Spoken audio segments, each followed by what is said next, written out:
நன்மை செய்ய பிறந்தவன். ரெண்டு உள்ளங்களை கட்டி வைக்க இவன் உயிரையும் கொடுப்பவன். காதலித்து தோல்வி கண்ட காதலரை அந்த கல்லறையை தட்டி தட்டி எழுப்புங்கள். நான் இமயத்தை விற்று கூட சேர்த்து வைப்பேன், துணிந்து என்னிடம் அனுப்புங்கள்.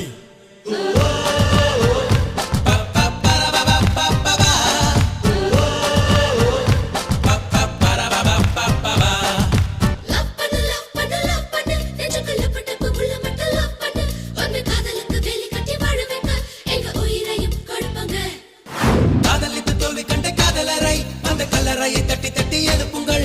நான் இமயத்தை விற்று கூட சேர்த்து வைப்பேன், துணிந்து என்னிடம் அனுப்புங்கள்.